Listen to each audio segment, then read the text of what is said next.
Well, hello. This is Andrew Clay Schaefer. This is the DevOps Witch Doctor Mad Scientist, and I'm here with my new friend, Cornelia Davis. And she's going to tell us a little bit about herself and a little bit about some DevOps.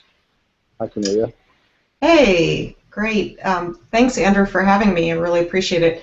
My name is Cornelia Davis. I work as a platform engineer for Pivotal. Pivotal is the new spin-off from EMC, VMware, and GE. I'm really happy to be here. Well, let's talk about you for a minute. So you are not necessarily unique, but you're a very technical woman working in a relatively technical role, very technical role in a very technical company. So that's I'm just curious, like your story, how you got to be in the position you're in. What's the path that you took to be where you're at? Yeah, it is kind of unusual, and it's very normal that I'm in a room full of 30 people or so, and I might be the only one or two women in the room.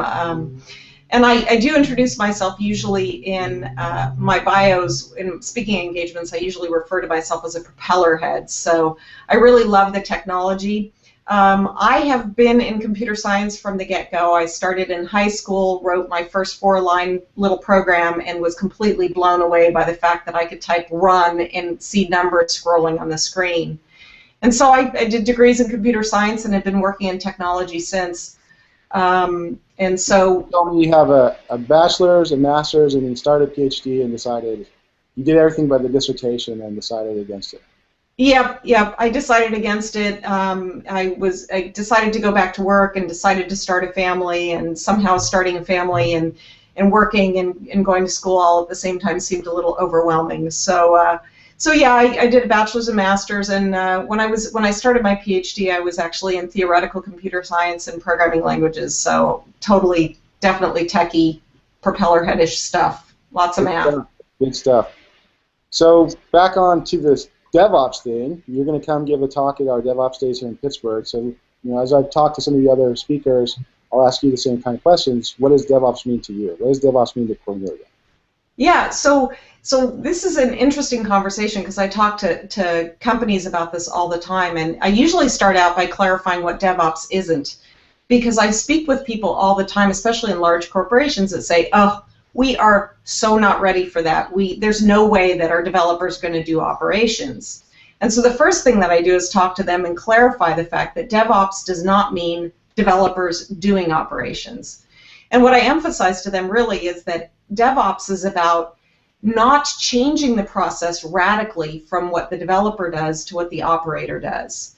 It's about having that streamline of when a developer does their initial development, they're probably doing it on their laptop or their desktop initially, but when they start trying things out up on the actual servers, that process of pushing things up into the cloud, whether it's a local cloud or the big World Wide Web, that the process that they're going to go through is the same, and the artifacts that they're pushing are the same as the ones that the operators do. It's about not having this big hairball of a mess of, let me throw this over the wall, and now the operator has to figure out how to do things differently. Right.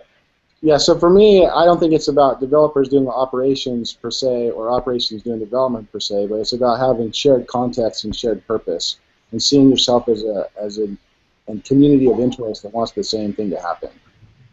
Yeah, no question. And so then having the appropriate tool set and a tool set that makes sense to both those personas, because developers and operators have different concerns, and trying to push those concerns together and make them each care about the other concerns is really not the way to go.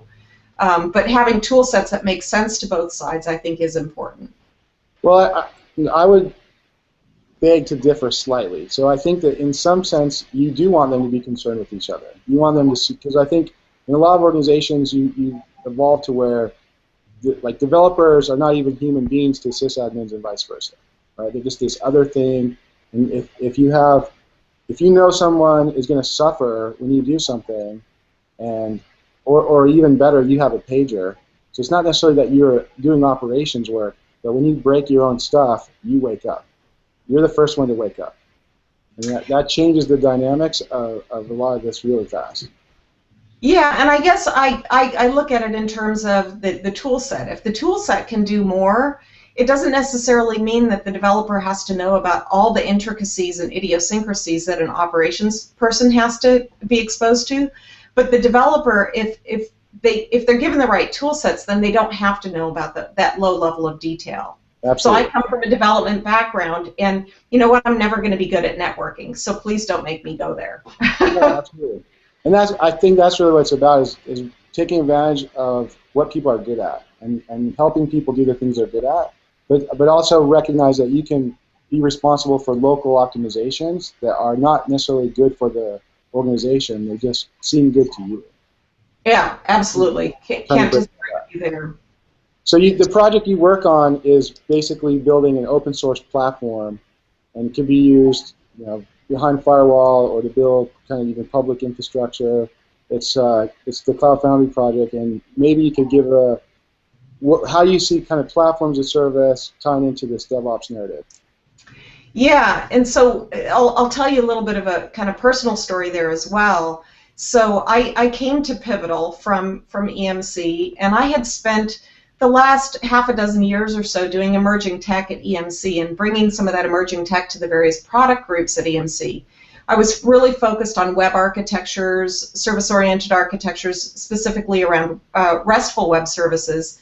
And so when I was exposed to Cloud Foundry, I was initially super excited about, wow, this platform is great because it encourages and actually rewards the application developer for following good architectural practices, good web architecture practices, stateless apps, oh, you can restart it for me, or smaller services, smaller components, oh, I can scale them independently, and I got an initial win. And if you look at it, most of the stuff that's written in the market focuses on platform as a service. It's all about the developer. It's enabling the developer. It's making the developer's life easier. And I was always a little confused about that because I thought, wow, they're predicting these huge markets, this big market for platform as a service, and are they really just doing that? Who's going to pay a lot of money to make the developer's life easier? I don't come from an operations background at all, so that was completely lost on me. And so in the last year or so, it's really become very interesting for me to learn about the whole ops side of the business, and that's where the light bulb went off for me. I was like, operations, that's really where the money is. So if Amazon.com goes down for an hour, there's a huge economic impact. That's where people are going to spend the money, is if the platform can serve operations.